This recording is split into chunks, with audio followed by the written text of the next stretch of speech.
नमस्कार साथियों, आप देख रहे हैं एलके सीसीडी पॉइंट और आज की इस क्लास में मैं आपके लिए लेकर आया हूं राजस्थान इतिहास की एक रैपिड रिवीजन क्लास। तो आज की इस क्लास में हम राजस्थान इतिहास का बहुत ही महत्वपूर्ण टॉपिक राजस्थान की प्राचीन सभ्यताएं, इससे संबंधित जो है वो महत्वपूर्ण जो भी फैक्ट्स और जो भी महत्वपूर्ण सवाल बनते हैं उन सभी को आज की इस क्लास में हम कवर करेंगे।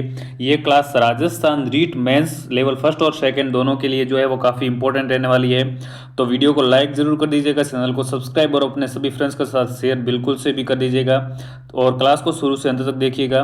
चलिए आज की इस क्लास को शुरू करते हैं। देखिए, तो सबसे पहले हम बात कर लेते हैं कालीबंगा जो कि हनुमानगढ़ में स्थित है, इससे संबंधित जो महत्वपूर्ण सवाल बन सकते हैं उनसे संबंधित सभी फैक्ट्स पर।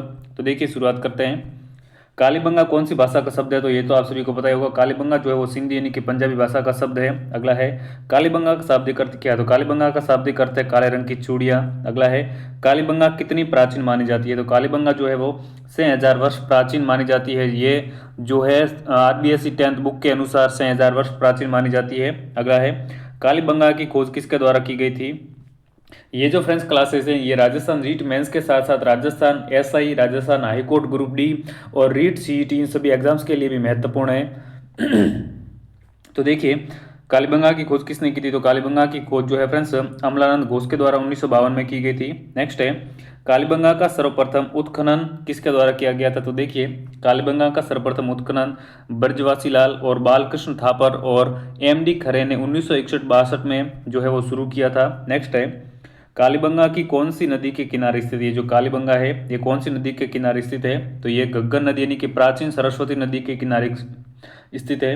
अगला है कालीबंगा से कितने स्तर सामने आए? तो देखिए कालीबंगा से जो है वो 5 स्तर सामने आए हैं। अगला है एक बच्चे के कंगाल की खोपड़ी में से छिद्र अर्थात मस्तिष्क शोध यानी कि हाइड्रोस्पोलिस शल्य चिकित्सा के प्रमाण किस सभ्यता स्तर से मिले हैं? तो ये भी जो है वो कालीबंगा से मिले हैं। नेक्स्ट है राजस्थान के किस सभ्यता स्थल से जुते हुए खेत के अवशेष वह एक साथ मिले हैं? तो देखिए ये जो है वो अपने जुते हुए खेत के जो सबसे पहले साक्ष्य मिले हैं वो कालीबंगा सभ्यता से मिले हैं। आगे बढ़ते हैं। नेक्स्ट है वो सभ्यता स्थल जिससे प्राक हड़प्पा सभ्यता के अवशेष मिले हैं। तो सभ्यता स्थल कालीबंगा है जहां से प्राक हड़प्पा सभ्यता के अवशेष मिले हैं। नेक्स्ट है कालीबंगा को किन प्रमाणों के कारण दिनहीन बस्ती व गरीबों की बस्ती कहा गया? तो देखिए कालीबंगा को जो है वो दिनहीन यानी कि गरीब बस्ती कहा गया है किस कारण से? तो ये जो है प्राक हड़प्पाकालीन मकान में कच्ची ईंटों के प्रयोग के कारण जो है वो इसको गरीबों की बस्ती कहा गया। अगला है विश्व में सर्वप्रथम लकड़ी की नाली के अवशेष कहाँ से मिले हैं? तो देखिए विश्व में सर्वप्रथम लकड़ी की नाली के अवशेष भी कालीबंगा से मिले हैं। अगला है विश्व में सर्वप्रथम भूकंप के साक्ष्य कहाँ से मिले? तो विश्व में सबसे पहले भूकंप के साक्ष्य भी जो है वो कालीबंगा से मिले हैं। कालीबंगा को हड़प्पा की तीसरी राजधानी किसने कहा है? तो कालीबंगा को हड़प्पा की तीसरी राजधानी दशरथ शर्मा ने कहा है। इसको याद करने की ट्रिक भी है। राजा दशरथ के 3 रानियां थी। राजा दशरथ के 3 रानियां थी यानी कि इसको आप रिलेट कर सकते हैं। ये इसकी ट्रिक है कि कालीबंगा को जो है वो हड़प्पा की तीसरी राजधानी कहा था दशरथ शर्मा ने। चलिए आगे बढ़ते हैं। देखिए नेक्स्ट है अंडाकार या चिरायु कब्र। ये जो है वो खिलौने और गाड़ियों में पहिए, ईंटों से निर्मित चबूतरे, युगल समाधियां, 7 आयताकार हवन कुंड, सामूहिक तंदूर, ये सभी जो है वो कालीबंगा से प्रमुख अवशेष मिले हुए हैं जिनमें अंडाकार यानी कि चिरायु कब्र, ईंटों से निर्मित चबूतरे, 7 आयताकार हवन कुंड यानी कि सामूहिक तंदूर, मुद्रा पर व्याघ्र व महिला कुमार देवी का चित्र, हाथीदांत की कंघी, एक पल्ली का दरवाजा, तांबे की आक्रामक मुद्रा में वृषभ मूर्ति यानी कि वृषभ जो है वो बैल को कहा गया है। अगला है अलंकृत ईंटें, ऊंट की अस्थियां, कलश समाधान के साक्ष्य, स्वास्तिक चिन्ह, खिलौना गाड़ी और पहिया, युगल समाधियां, मंदिरों के अवशेष नहीं मिले हैं। कालीबंगा से जो है फ्रेंड्स किसी भी प्रकार के मंदिर के अवशेष नहीं मिले हैं। समकोण पर काटती हुई सड़कें, मर्ण पट्टिका पर सिंह युक्त देवता की आकृति, काली व सफेद रेखा वाले लाल रंग के बर्तन, बेलनाकार मोहरें, मातृ देवी की कोई मूर्ति नहीं मिली है यानी कि मंदिरों के किसी प्रकार के कोई अवशेष नहीं मिले हैं और साथ ही साथ मातृ देवी की भी कोई मूर्ति नहीं मिली है। स्पष्ट जल निकासी प्रणाली का जो है यहाँ पर अभाव था। लकड़ी की बल्लियों से बनी छत भी यहाँ से मिली है। तो ये जो सभी है ये कालीबंगा से मिले प्रमुख अवशेष हैं। चलिए आगे बढ़ते हैं। अगली महत्वपूर्ण सभ्यता है आहट सभ्यता स्थान उदयपुर। देखिए आहट सभ्यता स्थल राजस्थान के किस जिले में है? तो आहट सभ्यता स्थल जो है राजस्थान के उदयपुर में स्थित है। आहट किस नदी के किनारे है? तो आहट जो है वो आयड़ नदी के किनारे विकसित हुई थी। आहट सभ्यता कितने वर्ष पुरानी मानी जाती है? तो आहट सभ्यता जो है वो लगभग 4000 वर्ष पुरानी मानी जाती है। आहट सभ्यता की खोज किसने की थी? तो ये इंपॉर्टेंट हो जाता है कि आहट सभ्यता की खोज जो है वो अक्षय कीर्ति व्यास के द्वारा 1953 में की गई थी। आहट सभ्यता की खोज अक्षय कीर्ति व्यास 1953। नेक्स्ट है आहट का उत्खनन कार्य किसके द्वारा किया गया? तो देखिए आहट का उत्खनन कार्य रतन चंद्र अग्रवाल द्वारा 1956 में, हंसमुख धीरज सांकलिया 1961 में। ठीक है, देखिए अगला है ताम्रवती नगरी, आगाटपुर, धूलकोट, बनास संस्कृति आदि उपनाम से किस सभ्यता स्थल को जाना जाता है? तो ये सभी जो है वो आठ सभ्यता के उपनाम है, एक बार आप इनको देख लीजिएगा। ठीक है, ताम्रयुगीन सभ्यता की जननी गणेश्वर सभ्यता को कहा गया है। तो ये भी इंपॉर्टेंट है कि ताम्रयुगीन सभ्यता की जननी किसे कहा गया है? तो गणेश्वर सभ्यता को कहा गया है। चलिए आगे बढ़ते हैं। नेक्स्ट है आहट सभ्यता की अर्थव्यवस्था किस पर टिकी थी? तो आहट सभ्यता की जो अर्थव्यवस्था थी वो पशुपालन पर टिकी हुई थी।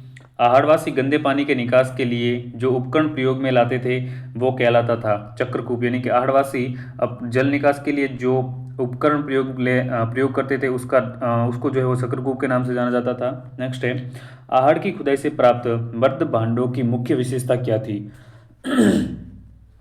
तो आहड़ की खुदाई से जो है वो मर्द भांड मिले हैं, उनकी मुख्य विशेषता है कि वह काले और लाल रंग व उल्टी तपाई शैली में जो है वो उनको बनाया गया था। नेक्स्ट है राजस्थान का वह सभ्यता स्थल जहाँ से रंगाई सफाई के ठप्पे मिले हैं। तो राजस्थान का वो स्थल जहाँ से रंगाई सफाई के ठप्पे मिले वो है आहड़। आहड़ से मिले जल पत्रों से कौन से देश की सभ्यता से इसके संबंध का अनुमान लगाया गया है? तो वो है ईरान। नेक्स्ट है आहड़ से मिले अनाज रखने के बड़े मर्द भांड क्या कहलाए? तो देखिए आहड़ से अनाज रखने के लिए बड़े जो मर्द भांड मिले हैं उन्हें कहा गया है गोरे या कोठे कहा गया है। ठीक है, नेक्स्ट है अगली सभ्यता है बैराट सभ्यता, जो कि वर्तमान कोटपुतली बहरोड में स्थित है। देखिए बैराट सभ्यता स्थल कहाँ पर स्थित है? तो ये जो है वो कोटपुतली बहरोड में है। ठीक है, नेक्स्ट है इसके खोजकर्ता कौन थे? तो देखिए बैराट सभ्यता की खोज की थी राय बहादुर दयाराम साहनी ने 1937 में। तो ये इंपॉर्टेंट हो जाता कि खोजकर्ता कौन था इसका? तो राय बहादुर दयाराम साहनी 1937 में इन्होंने इसकी खोज की थी। नेक्स्ट है इसका उत्खनन कार्य किसने किया था? तो इसका उत्खनन कार्य नीलरत्न बनर्जी, कैलाश नाथ दीक्षित 1962-63 में इनका उत्खनन किया गया था। नेक्स्ट है बीजक पहाड़ी, भूमली की डूंगरी, महादेव पहाड़ी, हनुमान डूंगरी, गणेश डूंगरी, भीम डूंगरी आदि किस सभ्यता स्थल से संबंधित है? तो इन सभी का संबंध जो है वो बैराट सभ्यता से रहा। नेक्स्ट है राजस्थान के किस सभ्यता स्थल को जो है वो मत्स्य जनपद की राजधानी के रूप में जाना गया है? तो राजस्थान का वो सभ्यता स्थल बैराट है जिसे मत्स्य जनपद की राजधानी के रूप में जाना गया। वहाँ सभ्यता स्थल जिसे अलवर का सिंह द्वार कहा गया है। तो बैराट को जो है वो अलवर का सिंह द्वार कहा गया। दयाराम साहनी के अनुसार किस हुण शासक ने बैराट सभ्यता को विध्वंस कर दिया? तो बैराट सभ्यता को विध्वंस जो है वो मिहिर कुल के द्वारा किया गया था, ये कथन है दयाराम साहनी के अनुसार। आगे बढ़ते हैं। नेक्स्ट है बैराट से सर्वाधिक शैल चित्रों की खोज होने के कारण इसे कहा गया प्राचीन युग की चित्रशाला। देखिए प्राचीन युग की चित्रशाला जो है वो बैराट को कहा जाता है क्योंकि यहाँ से जो है वो सर्वाधिक शैल चित्रों की खोज की गई है। नेक्स्ट है यात्रियों के राजकुमार के नाम से जाना जाने वाला चीन यात्री वैनसांग ने राजस्थान की किस सभ्यता स्थल का भ्रमण किया? तो देखिए यात्रियों का राजकुमार जो है वैनसांग को कहा जाता है, इसने भी बैराट सभ्यता स्थल की जो है वो यात्रा की थी, इनकी भ्रमण किया था। नेक्स्ट है बैराट से गौतम बुद्ध की अस्थियों से भरी स्वर्ण मंजूषा किस शासक के समय मिला? तो ये जो है राम सिंह के समय मिला था। नेक्स्ट है बैराट की बीजक डूंगरी से प्राप्त बाबरू शिलालेख की खोज किसने की थी? तो देखिए बैराट की बीजक डूंगरी से जो है वो बाबरू शिलालेख की खोज की गई थी, वो है कैप्टन भट्ट के द्वारा की गई थी। चलिए आगे बढ़ते हैं।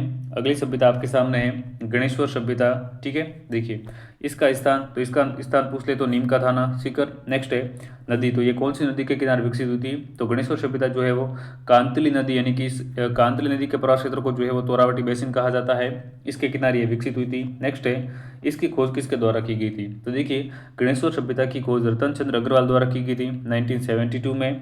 इसका उत्खनन किसके द्वारा किया गया?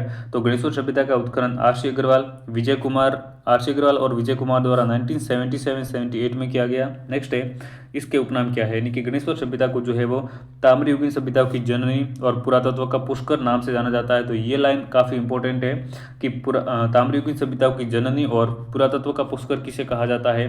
तो फ्रेंड्स देखिए ये कहा जाता है अपने गणेशोर सभ्यता को, ठीक है। इसे ताम्र संचयी सभ्यता के नाम से भी जाना जाता है। ये जो गणेशोर सभ्यता है इसे ताम्र संचयी सभ्यता के नाम से भी जाना जाता है। गणेशोर सभ्यता का विकास कब माना जाता है? तो देखिए गणेशोर सभ्यता का विकास जो है वो 2800 ईसा पूर्व से माना जाता है। नेक्स्ट है राजस्थान का एकमात्र सभ्यता स्थल जहाँ से पत्थर के बांध मिले हैं। तो पत्थर के बांध कौन सी सभ्यता स्थल से मिले हैं? तो पत्थर के बांध जो है वो गणेशोर सभ्यता स्थल से प्राप्त हुए हैं। गणेशोर सभ्यता स्थल से तांबे के बाणाग्र, मछली पकड़ने के कांटे, कपिश्वरणी मर्दभान लगभग जो है यहाँ से 2000 ताम्र आयोधन की 99% शुद्ध तांबा मिला है। यहाँ से तांबा हड़प्पा और मोहनजोदड़ो को भी भेजा जाता था। देखिए जैसा कि गणेशोर सभ्यता को जो है वो ताम्रयुगीन सभ्यताओं की जननी कहा जाता है, इसीलिए जो है वो यहाँ से तांबा हड़प्पा और मोहनजोदड़ो को भी भेजा जाता था। तो ये काफ़ी इंपॉर्टेंट है, ठीक है। चलिए आगे बढ़ते हैं। अब जो है वो हम राजस्थान की प्राचीन सभ्यताओं से संबंधित बनने वाले महत्वपूर्ण सवालों को देख लेते हैं। तो आपको ये पार्ट बिल्कुल भी मिस नहीं करना है। देखिए राजस्थान की किस सभ्यता स्थल के उत्खनन से जेबी जोशी का संबंध रहा? तो जेबी जोशी का संबंध जो है वो कालीबंगा सभ्यता के उत्खनन से रहा है। देखिए नेक्स्ट है देश का तीसरा सबसे बड़ा सभ्यता स्थल कौन सा है? तो देश का तीसरा सबसे बड़ा सभ्यता स्थल जो है वो कालीबंगा है।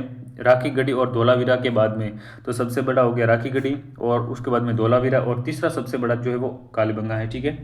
किस सभ्यता स्थल से एक और त्रिशूल व दूसरी और अपोलो देवता के चित्र वाली मुद्रा मिली है? तो ये मिली है आहट से, यानी कि एक और तो त्रिशूल और दूसरी और अपोलो देवता के चित्र वाली मुद्रा जो है वो आहट से मिली है। नेक्स्ट है किस सभ्यता स्थल से कपड़ों व आभूषणों के साथ शवों को दफनाने के प्रमाण मिले हैं? तो देखिए कपड़ों और आभूषणों के साथ शव कहाँ पे दफनाए जाते थे? तो वो दफनाए जाते थे आहट सभ्यता में, ठीक है। नेक्स्ट है आहड़ व गणेश्वर कैसी सभ्यता थी? तो ये जो आहड़ और गणेश्वर हैं ये ताम्रयुगीन सभ्यता थी, ठीक है। नेक्स्ट है कालीबंगा कैसी सभ्यता थी? तो कालीबंगा जो है वो काशी युगीन सभ्यता थी। कालीबंगा एक काशी युगीन सभ्यता थी। नेक्स्ट है बैराट कैसी सभ्यता थी? तो बैराट जो है फ्रेंड्स एक लोह युगीन सभ्यता थी।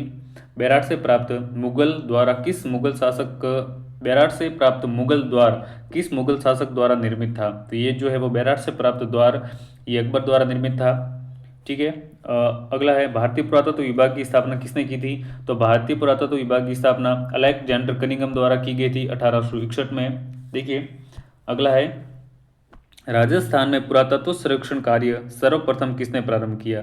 तो राजस्थान में अगर पुरातत्व सर्वेक्षण कार्यक्रम की शुरुआत की अगर हम बात करें तो सीएल कार्लाइल के द्वारा 1871 में किया गया था। अगला है कालीबंगा सभ्यता स्थल हनुमानगढ़ जिला मुख्यालय से किस दिशा में स्थित है? तो ये जो कालीबंगा है ये हनुमानगढ़ जिले से दक्षिण पश्चिम दिशा में स्थित है। नेक्स्ट है राजस्थान में सबसे प्राचीन सभ्यता के अवशेष कहाँ से पाए जाते हैं? तो देखिए राजस्थान से सबसे प्राचीन जो है वो सभ्यता के स्थल कालीबंगा हनुमानगढ़ से पाए जाते हैं।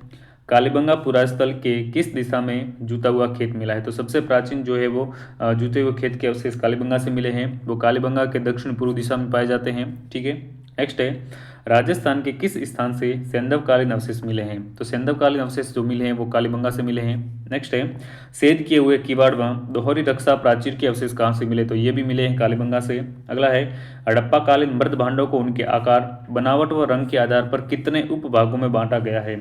तो इसके आधार पर जो है वो इसको 6 उपभागों में बांटा गया है। नेक्स्ट है राजस्थान की ताम्रयुगीन सभ्यताओं में सबसे प्रमुख सभ्यता स्थल कौन सा है? तो देखिए ताम्रयुगीन सभ्यता में सबसे प्रमुख जो सभ्यता स्थल रहा है वो आहड़ रहा, ठीक है। नेक्स्ट है आहड़ को 2 कालखंडों में बांटा गया जिसमें पहला ताम्रयुगीन तो दूसरा कौन सा है? दूसरा हो जाएगा लौह युगीन। नेक्स्ट है किस संस्कृति से जुड़े स्थल प्रमुख रूप से बनास तथा उसकी सहायक नदियों की घाटियों से प्राप्त हुए हैं? तो वो हैं आहड़, ठीक है।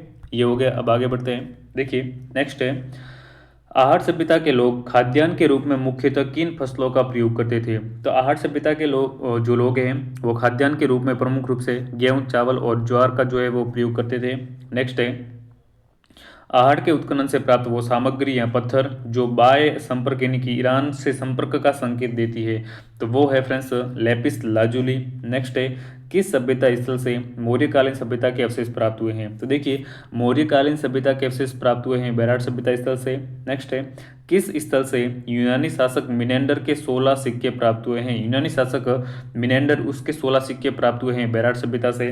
नेक्स्ट है महाभारत काल के अवशेष कहाँ से मिले हैं? तो देखिए महाभारत काल के अवशेष भी जो हैं वो बैराट से मिले हैं।